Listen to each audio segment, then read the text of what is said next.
देखो, ये है माइंड मैप। कई लोग देख के इसे घबरा गए होंगे, कई लोगों को देख के बड़ा मज़ा आया होगा कि आखिरकार ये भाई क्या बढ़िया कनेक्शन बना रखे हैं।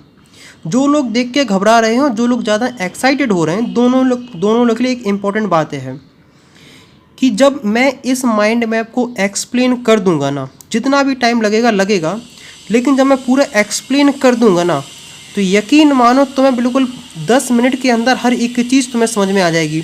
मतलब जब तुम इसको पूरा समझ लोगे ना, तुम सेकंडों के अंदर देख लोगे कौन से क्या बन रहा है और किस तरीके से बनाना है। मतलब जो न्यूक्लियोफिलिक सब्स्टिट्यूशन रिएक्शन है ना, वो तुम सेकंडों के अंदर सॉल्व कर दोगे। और इसकी जो मैकेनिज्म है उसके लिए मैंने एक अलग से वीडियो बना रखी है, SN1 SN2 कौन सी कब होती है, उसकी क्या खासियत है, सब चीज़ डिटेल में बताई रखी है। इस वीडियो में सिर्फ हम लोग देखेंगे इसकी रिएक्शंस के ऊपर कि कौन सी। देखो तुम्हें मतलब हिंट देते हैं, हिंट नहीं हिंटा देखते हैं।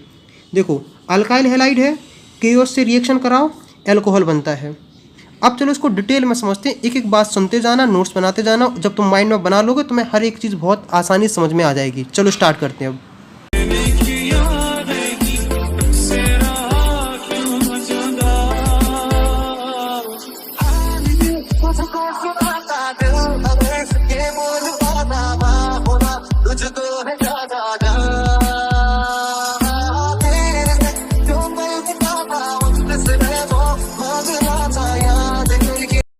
हेलो एवरीवन, आज हम लोग बड़ा कमाल का टॉपिक पढ़ने वाले हैं कि आखिरकार हैलो अल्केन्स किस तरीके से न्यूक्लियोफिलिक सब्स्टिट्यूशन रिएक्शन करता है। मैं इतने सालों से केमिस्ट्री, फिजिक्स, मैथ पढ़ा रहा हूँ क्लास 11th एंड 12th की, तो मैं अपने एक्सपीरियंस के बेसिस पे कह सकता हूँ कि केमिस्ट्री की जो रिएक्शंस होती हैं उसको याद करना रियली में कठिन होता है।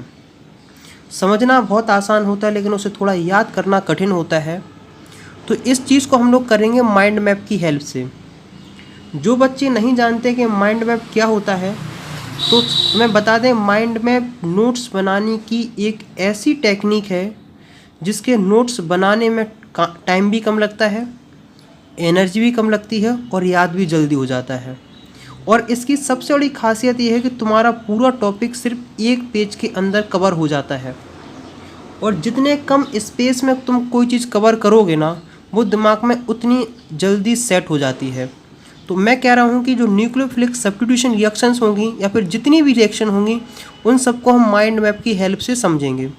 और जिसे नहीं पता कि माइंड मैप कैसे बनाते हैं, क्या होता है, तो एक वीडियो में डिटेल में बना चुका हूँ माइंड मैप के ऊपर। लिंक तुम्हें डिस्क्रिप्शन में मिल जाएगी, वहाँ से जाके देख लेना, बहुत कुछ समझ में आ जाएगी। लेकिन सबसे पहले माइंड मैप देखने से पहले, पढ़ने से पहले, समझने से पहले हम देखेंगे कुछ बेसिक चीज़ें जो तुम्हारे लिए बहुत ज़्यादा हेल्प होंगी। आखिरकार न्यूक्लियोफिलिक सब्स्टिट्यूशन रिएक्शन क्यों कर रहा है, न्यूक्लियोफिलिक क्यों आया, सब्स्टिट्यूशन का रिएक्शन क्यों आया है, इसकी क्या मैकेनिज्म होती है, आखिरकार कब तुम्हें SN1 देखने को मिलेगा, कब SN2 देखने को मिलेगा, सब चीज़ बहुत डिटेल में बताई जाएगी। बिल्कुल परेशान होने की ज़रूरत नहीं है। तो देखो, सबसे पहले मान लो हम हैलो अल्केन्स के ऊपर बात करते हैं। तो क्या करते हैं हम हैलो अल्केन्स के अंदर एक सिंपल सा सबसे सिंपलेस्ट लेते हैं हैलो अल्केन्स। जैसे हमने ले लिया, यहाँ ले लिया है Br, यहाँ H लगा दिया है, यहाँ H लगा दिया है, यहाँ H लगा दिया है। अब तुम एक चीज़ तो जानते हो कि जो हैलोजन होते हैं, देखो इसका हैलो अल्केन्स नाम ही ऐसे पड़ा है हैलोजन। जब अल्केन के साथ हैलोजन आ जाते हैं तो उसे हम हैलो अल्केन्स बोलना स्टार्ट कर देते हैं। देखो आखिरकार बताइए बना कैसे होगा। पहले बताए स्टार्टिंग में कुछ ऐसे होगा, पहले होगा मीथेन। मीथेन में क्या किया गया, इसको हटाया और इसकी जगह Br लगा दिया, तो ये बना गया है ब्रोमोमीथेन। यहाँ तक बात समझ में आई कि नहीं आई है। देखो, तो कई जगह तुम्हें इस तरीके से जनरल X से भी रिप्रेजेंट करने को मिलेगा। X मतलब होता है हैलोजन, फ्लोरीन, क्लोरीन, ब्रोमीन और आयोडीन। एक यहाँ से कैसे बना होगा, इसकी प्रिपरेशन, इसकी रिएक्शंस हमने 11th क्लास में देखी थी। तो अगर जिसको बहुत ज़्यादा इंटरेस्ट हो बनाने में, तो 11th क्लास वाली वीडियो एक बार देख लेना। देखो, हम सिर्फ इतने से के ऊपर बात करते हैं। देखो ये रहा। अब एक चीज़ तुम जानते हो कि जो हैलोजन एटम होते हैं वो कार्बन से मोर इलेक्ट्रोनेगेटिव होते हैं। तो जैसे समझ लो कि इन दोनों के बीच के जो बॉन्ड, इस लोन पेयर यहाँ थे, जो मोर इलेक्ट्रोनेगेटिव होगा उसकी तरफ डिस्टॉर्शन हो जाएगा इलेक्ट्रॉन की डेंसिटी का। तो तुम्हें क्या देखने को मिलेगा कि जब ये चीज़ यहाँ को शिफ्ट हो जाएगी तो उसके बाद नेगेटिव चार्ज आएगा पार्शली, इसके पास आ जाएगा पार्शली पॉजिटिव चार्ज। मतलब हमें क्या देखने को मिला, हमें यहाँ देखने को मिला पोलराइजेशन। क्या देखने को मिला? पोलराइजेशन। इसमें तुम्हें ज़्यादा परेशान नहीं होना कि पोलराइजेशन में क्या हुआ क्या नहीं। इतना जान लो कि जो मोर इलेक्ट्रोनेगेटिव होता है वो अपनी तरफ लोन पेयर को खींच लेता बॉन्डिंग के। इतनी सी बात समझ में आ गई है। तो इसकी वजह से इसके पास पॉजिटिव चार्ज आ गया और इसके पास आ गया है नेगेटिव चार्ज। जब इसके पास पॉजिटिव चार्ज आ गया है तो बेसिकली क्या है? ये इलेक्ट्रोफाइल है। क्या है? इलेक्ट्रोफाइल। और अगर जिसके पास पॉजिटिव चार्ज आ गया है तो मतलब वो बहुत अच्छी जगह बन गया। किसके लिए? वो बहुत अच्छी जगह बन गया है न्यूक्लियोफाइल के अटैक के लिए। न्यूक्लियोफाइल मतलब वो चीज़ कहलाती हैं जो नेगेटिवली चार्ज होती हैं या फिर जो न्यूट्रल हो लेकिन उनके पास लोन पेयर हो। न्यूक्लियोफाइल अटैक देखने को मिलेगा। इतनी सी सिंपल देखो, ज़्यादा परेशान नहीं होना है। देखो एक बात बता दें कि जो ये है, देखो ये जो हेलो अल्केन्स है या फिर अल्काइल हैलाइड बोलो, इसमें तुम्हें पोलरिटी देखने को मिल रही है जिसकी वजह से हेलो अल्केन्स रिएक्टिव हो जाता है। देखो रिएक्टिव मतलब होता है कि दूसरे कंपाउंड के साथ, दूसरे मॉलिक्यूल्स के साथ रिएक्शन करके कोई प्रोडक्ट बना लेना। देखो इस बॉन्ड का ब्रेक क्यों हो जाता है? क्योंकि इसके यहाँ हो गया पोलराइजेशन। जितना ज़्यादा पोलराइजेशन आता जाएगा उतना ये अच्छा लीविंग ग्रुप बनता जाएगा। तो अगर किसी बच्चे के दिमाग में एक क्वेश्चन आ रहा होगा कि अगर न्यूक्लियोफाइल क्या होते हैं, तो देखो दो टाइप के होते हैं, न्यूक्लियोफाइल होते हैं और इलेक्ट्रोफाइल होते हैं। देखो न्यूक्लियोफाइल वो कहलाते हैं जो इलेक्ट्रॉन रिच होते हैं, मतलब जिनके पास इलेक्ट्रॉन लोन पेयर हो या जिनके पास नेगेटिव चार्ज हो। अभी बताएंगे पूरा हर चीज़ तुम्हें बिल्कुल बहुत बेहतरीन तरीके से समझ में आएगी। अब इलेक्ट्रोफाइल कौन होते हैं? जो पॉजिटिवली चार्ज हों या जो इलेक्ट्रॉन डिफिशिएंट हों, मतलब जिन्हें इलेक्ट्रॉन की ज़रूरत हो अपने ऑर्बिट कंप्लीट करने के लिए। इस तरीके से होता है। देखो तो मुझे उम्मीद है कि इतनी सस्ती सी सिंपल सी बात तुम्हें समझ में आ गई होगी। अब देखो कहानी सुनो आगे की। जैसे मान लो ये मॉलिक्यूल्स था CBr H और H। इसमें तुम्हें क्या देखने को मिला? पोलराइजेशन देखने को मिला। तो इसके पास नेगेटिव आ गया और इसके पास आ गया है पॉजिटिव चार्ज। अब ये जो कार्बन है बहुत अच्छी जगह बन गया किसके लिए? न्यूक्लियोफाइल अटैक के लिए। मतलब यहाँ कोई भी जो नेगेटिव वाला होगा वो यहाँ आराम से अटैक कर देगा।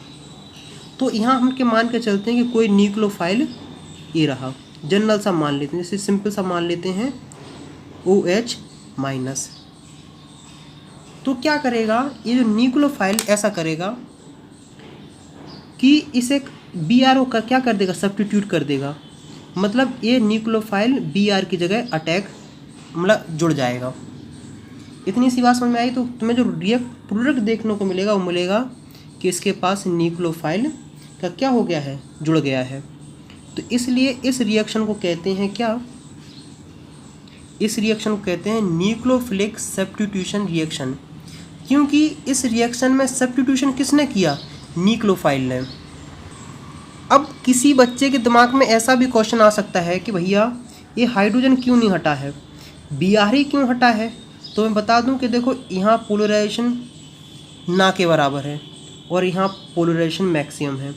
जहाँ पोलराइजेशन मैक्सिमम होता जाएगा, पोलराइजेशन मतलब होता है डिफॉर्मेशन या फिर होता है डिस्टॉर्शन, वो उतना वीक बॉन्ड होता जाएगा और उतनी ही कम इसकी बॉन्ड डिसोसिएशन एनर्जी होगी।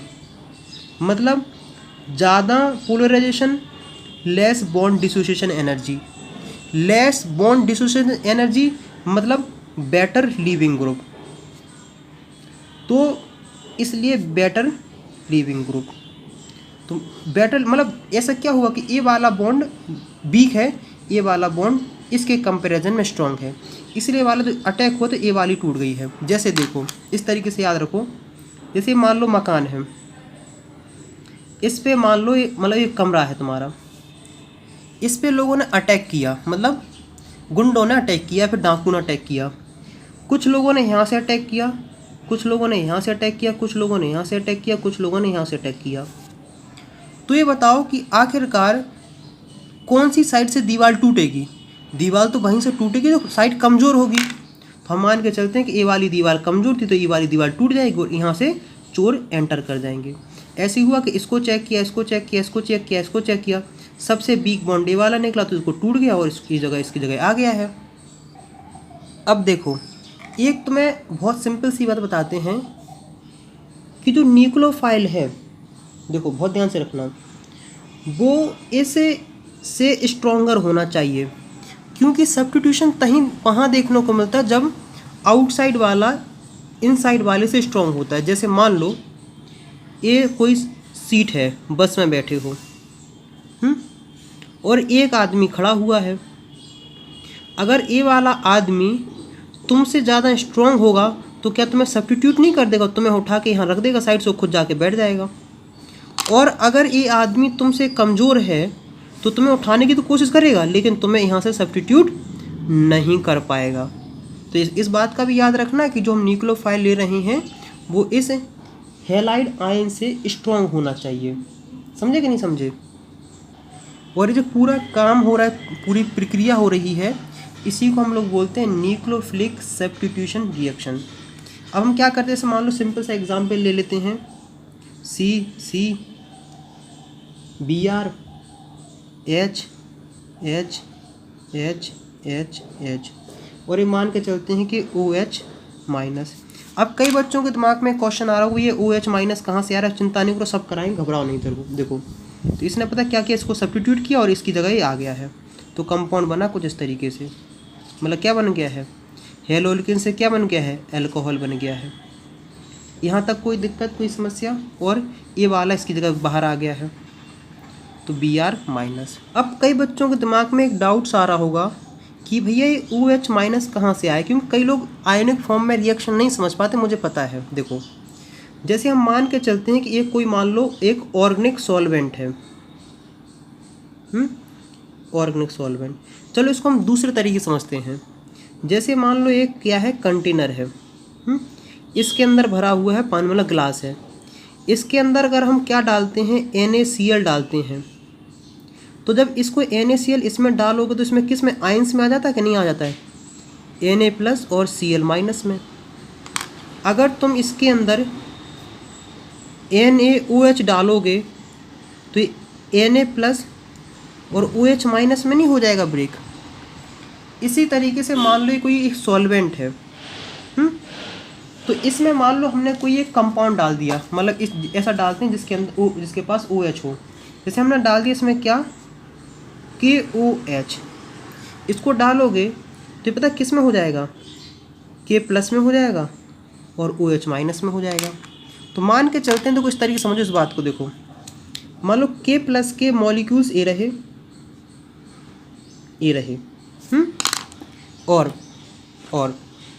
और देखो बहुत ध्यान से देखना, मैं पेन मिल जाए, और इसके मॉलिक्यूल्स रहे A, इस तरीके से।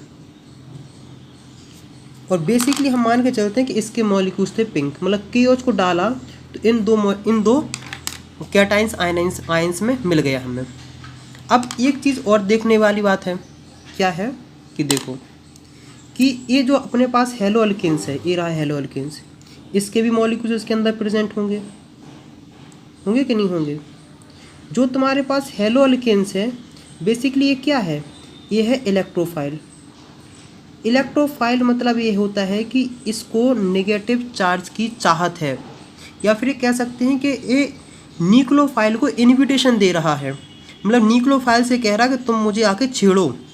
तो अब देखो न्यूक्लियोफाइल कौन है, न्यूक्लियोफाइल तो OH रहा, OH माइनस। अगर तुम इसकी बात करोगे कौन है, ये तो इलेक्ट्रोफाइल है, क्योंकि ये तो पॉजिटिव चार्ज इलेक्ट्रोफाइल है। अब देखो, ये इलेक्ट्रोफाइल है, ये न्यूक्लियोफाइल है।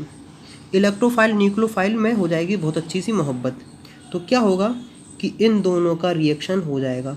जब इन दोनों का रिएक्शन होगा तो कंपाउंड तुम्हें देखने को मिलेगा ए वाला, और ये Br माइनस आ जाएगा बाहर। तो अब बनाते हैं हम क्या, प्रोडक्ट साइड वाली।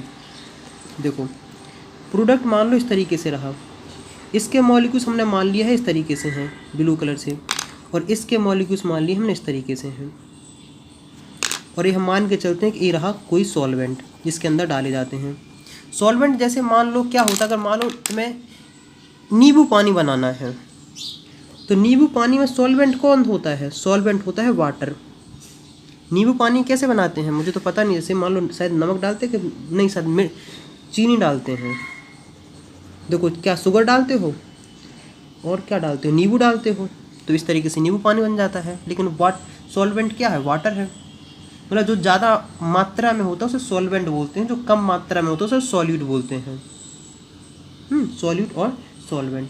तो मुझे उम्मीद है कि आखिरकार तुम्हें इतनी सिंपल सी बात समझ में आ गई होगी कि आखिरकार ये OH- कहाँ से आया है। अब देखो दो इम्पोर्टेंट बातें हैं। सबसे इम्पोर्टेंट बात ये है, वो है क्या, न्यूक्लियोफाइल, कि आखिरकार न्यूक्लियोफाइल होते क्या हैं। तो मैं कह दूं कि न्यूक्लियोफाइल होते हैं दो टाइप के, मतलब न्यूक्लियोफाइल को दो कैटेगरी में डिवाइड करके रखा है। एक वो होते हैं जिनके पास नेगेटिव चार्ज होता है, जैसे OH-, CN-, RO-, RCOO-, SH- और RC≡C-। और एक होते हैं क्या, जो होते हैं न्यूट्रल। न्यूट्रल में लोगे H2O होता है, अमोनिया होता है, RNH2 होता है, R2NH होता है, R3N होता है। ये R पता क्या होता है, R होता है अल्काइल ग्रुप। अल्काइल ग्रुप में सबसे सिंपल कौन सा होता है, ये रहा अल्काइल, सबसे सिंपलेस्ट अल्काइल ग्रुप। ये R फॉर क्या है, अल्काइल ग्रुप है। अब जो दूसरी इंपॉर्टेंट बात ये है, वो है क्या है, लीविंग ग्रुप। देखो लीविंग ग्रुप, अगर देखो न्यूक्लियोफाइल इससे ज़्यादा स्ट्रॉन्ग है तो सब्स्टिट्यूशन रिएक्शंस हो जाएगी। अब ये भी तो देखना है कि कौन सी रिएक्शन कितनी स्लो होगी कितनी फास्ट होगी। तो जितने जल्दी ये इसको लीव कर देगा, छोड़ देगा, रिएक्शन उतनी ही फास्ट होगी। क्या समझे, उतनी ही फास्ट होगी। बात समझ में आ रही कि नहीं आ रहे हैं। अगर ये वाला जो Br बेटर लीविंग ग्रुप है तो रिएक्शन फास्ट होगी। अगर इसकी जगह कोई लगा, मतलब फ्लोरीन लगा, ये बेटर लीविंग ग्रुप नहीं है तो रिएक्शन स्लो होगी। तो अब किसी बच्चे के दिमाग में आ रहा होगा कि भैया अगर हम यहाँ फ्लोरीन लगाएं, क्लोरीन लगाएं, ब्रोमीन लगाएं और आयोडीन लगाएं, इसकी आप कुछ रिएक्टिविटी के बारे में डिस्कशन करिए। तो मैं कहूँगा घबराने वाली कोई बात नहीं, सिंपल सी बात करते हैं। देखो सबसे पहले हम बात करते हैं, क्या करते हैं कि जो हमारे पास, सुनो अब देखो यहाँ लिखो, है देखो यहाँ देखना है बहुत ध्यान से, ये रिएक्टिविटी लिख लो। रिएक्टिविटी है कुछ इस तरीके से कि सबसे ज़्यादा जो रिएक्टिव होता है वो होता है आयोडीन वाला। हैलो एल्केन्स आयोडीन वाला सबसे ज़्यादा रिएक्टिव होता है।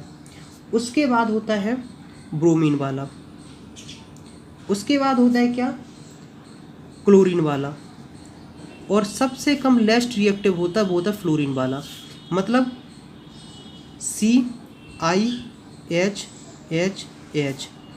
मतलब जस्ट सिंपल बता रहे हैं एग्जाम्पल।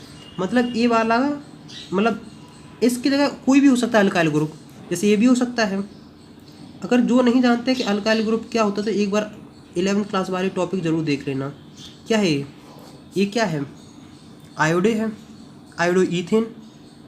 तो इस तरीके की सीरीज़ याद रखना। इसमें एक इम्पॉर्टेंट बात स्टार बना के लिख लो कि जो हमें हेलो अल्केन्स में रिएक्टिविटी देखने को मिल रही है वो बेसिकली हमें C&X के पोलर नेचर की वजह से देखने को मिल रही है। अब किसी बच्चे के दिमाग में क्वेश्चन आ रहा होगा कि भैया जो आपने ऑर्डर बनाया है किस बेसिस पे बनाया है, क्योंकि आप हर बार कह रहे हैं कि जो रिएक्टिविटी है हेलो अल्केन्स में वो पोलर नेचर की वजह से है। अगर तुम देखोगे तो CH3 और Cl का डाइपोल मूवमेंट होता है 1.94 D, जो ज़्यादा होता है किससे, CH3Br से। इसका होता है कितना, 1.79 डी। तुम कहोगे कि इन दोनों में ऐसा डिफरेंस क्यों आ रहा है?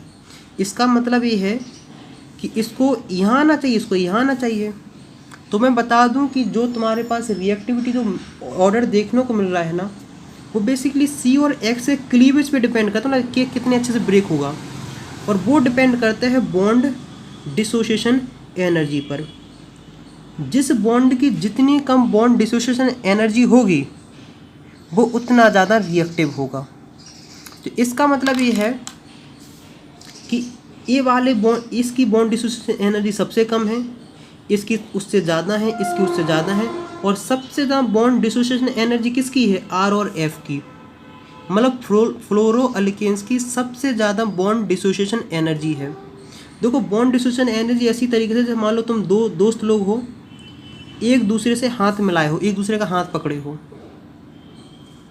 अगर इसको कोई खींच रहा है और अगर इसने बहुत टाइट पकड़ के रखा है तो इसको कोई खींच नहीं पाएगा। इसने अगर इसको बहुत ढीले से पकड़ के रखा है, कोई खींचेगा चला जाएगा। ये होती है बॉन्ड डिसोसिएशन एनर्जी, बताती है कि कोई चीज़, कोई एलिमेंट, कोई मॉलिक्यूल, कोई कंपाउंड, कोई एटम कितना टाइटली बॉन्डेड है। समझे कि नहीं समझे?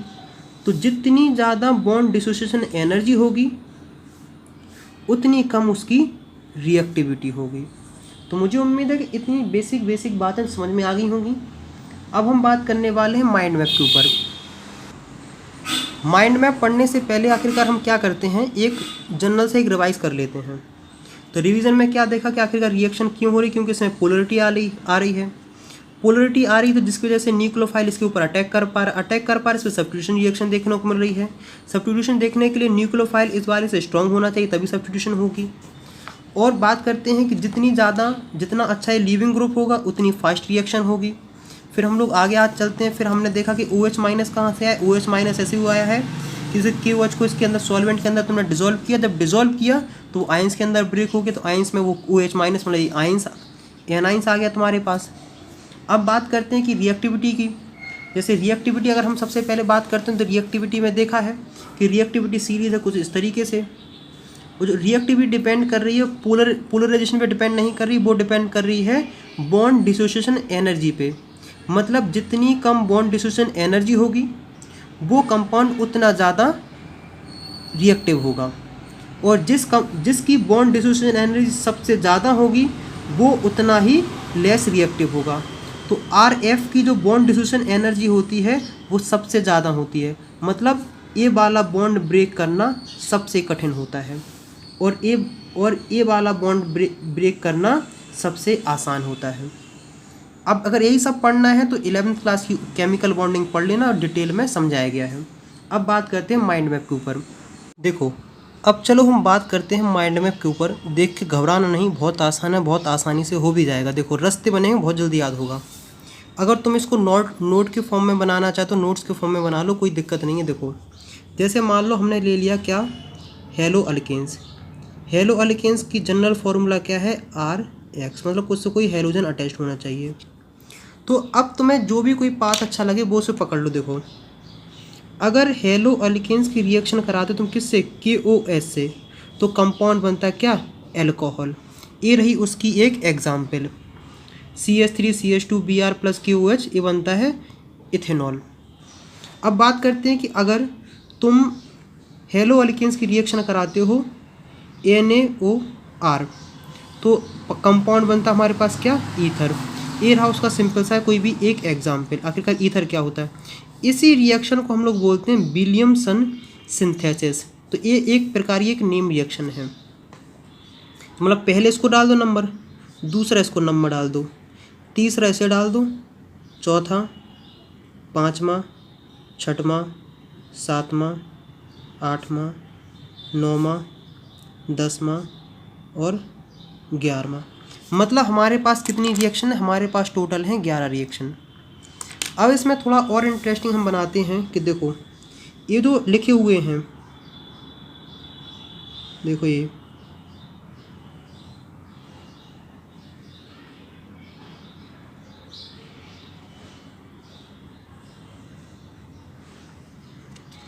जो सब ग्रीन सर्कल के अंदर आ रहे हैं, ये सब क्या है, रिएजेंट हैं।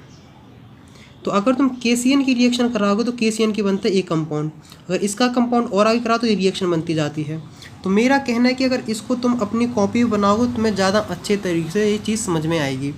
अगर AgCN की रिएक्शन कराने को बोली तो AgCN का कंपाउंड बनता है RNC आइसोसाइनाइड।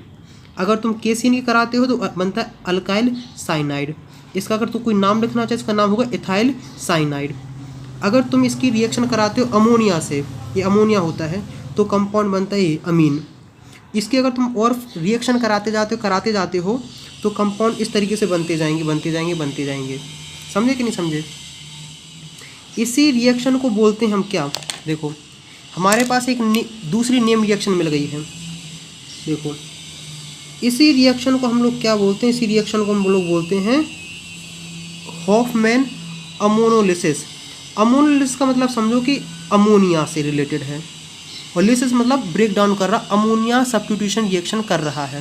तो इस तरीके से जोड़ते जाओगे तो एक नेम रिएक्शन ए रही और एक नेम रिएक्शन अपने पास ए रही है। स्टार्टिंग में तुम्हें ये चीज़ बहुत कठिन लगेगी, लेकिन बाद में सब आसान हो जाएगी। देखो घबराने वाली बात नहीं, इसलिए मैं इतना शॉर्ट में बता रहा हूँ क्योंकि इस नेम इन रिएक्शन का तुम कुछ भी नहीं कर सकते हो। जैसी रिएक्शन है वैसी ही तुम्हें याद करनी पड़ेगी, इसमें तुम कोई नया चेंज नहीं कर पाओगे। बस ये चेंज कर सकते हो, बस इतना सा हम एक ट्रिक बता देते हैं कि देखो जो नेगेटिव वाले पार्ट हैं, ये वाले पार्ट, ये अमोनिया तो तुम समझिए ये वाला पार्ट, ये वाले पार्ट, इतना सा पार्ट, और ये वाला पार्ट, और ये रहा पार्ट, और ये ऐसा रहा, और ये रहा। इसको याद करने का यही ट्रिक है कि जो मैंने सर्कल किए हैं उसको तुम कुछ नहीं इस BR की जगह लगाते जाओ और ये रिएक्शन बनती जाएंगी। समझे कि नहीं समझे? तुम्हें क्या करना है, ये जो ये नेगेटिव मैंने रेड से सर्कल लगाए हैं सब चीज़, यहाँ मान लो हाइड्रोजन को एक को लगा देते हैं, ये सब क्या है, और इसमें तुम इसको हाँ सर्कल लगा चुके हैं। तुम्हें कुछ नहीं करना है, इस BR की जगह इन सब को लगाते जाओ, तुम्हारी रिएक्शन बनती जाएंगी। एक आध बार प्रैक्टिस करोगे तब तुम्हें बहुत अच्छे तरीके से समझ में आ जाएगा। ऐसी देखो सेम टू सेम रिएक्शन कराते तुम किसके साथ कराओ, KNO2 के साथ कराओगे। तो देखो KNO2 में क्या हुआ है कि ये जो BR था, जैसे मान लो सिंपल सा था, ये वाला R ये रहा और ये वाला पार्ट ये लग गया इसमें, ये बनता है नाइट्राइड। अब देखो अगर इसकी रिएक्शन कराते हो तो देखो ये वाला पार्ट ये रहा और इस पार्ट की जगह क्या लग गया, NO2 लग गया है। तो देखो ये इस तरीके से बन गया है। तो मेरा कहने का मतलब है कि तुम्हें कुछ ज़्यादा परेशान नहीं होना, तुम इस तरीके से याद रखना। एक सिंपल सा बनाते हैं, देखो इस तरीके से सारी रिएक्शन होती जाएंगी। वो सब लिखे हैं, ये AgNO2 लिखा है, ये R-COA, मतलब ये वाला अलग अलग अल्काइल ग्रुप है, ये वाला अलग अल्काइल ग्रुप। इन दोनों का मतलब ये है कि इसमें नंबर ऑफ कार्बन अलग अलग हैं दोनों में। ये वाला है इस तरीके से होता जाएगा। देखो लोअर अल्किन से हायर अल्काइंस बनाना, सॉरी हायर अल्काइन है, ये अल्किन नहीं अल्काइन है, इस तरीके से। देखो तुम्हें याद ऐसे रखना है RX प्लस यहाँ कोई भी पार्ट हो और ये जो नेगेटिव वाला पार्ट है, इस नेगेटिव वाले पार्ट को इसकी जगह लगाते जाओ, कंपाउंड बनता जाएगा। इसी नेगेटिव पार्ट को हम लोग बोलते हैं न्यूक्लियोफाइल। तो ये बन गया न्यूक्लियोफाइल। अगर तुम्हें इसमें न्यूक्लियोफाइल खोजना तो देखो ये रही न्यूक्लियोफाइल, ये न्यूक्लियोफाइल है, ये न्यूक्लियोफाइल है, ये न्यूक्लियोफाइल, न्यूक्लियोफाइल, न्यूक्लियोफाइल, न्यूक्लियोफाइल, ये न्यूक्लियोफाइल है, ये सब न्यूक्लियोफाइल हैं। तो मुझे उम्मीद है कि ये चीज़ तुम्हें काफ़ी अच्छी तरीके से समझ में आ गई होगी। एक बार अगर स्क्रीनशॉट लेना चाहो तो सारी रिएक्शन तो पॉसिबल नहीं है, लेकिन मैं इसके आखिरी में एक स्क्रीनशॉट लगा दूंगा, क्लिप लगा दूंगा, वहाँ से तुम्हें हर चीज़ समझ में आ जाएगी।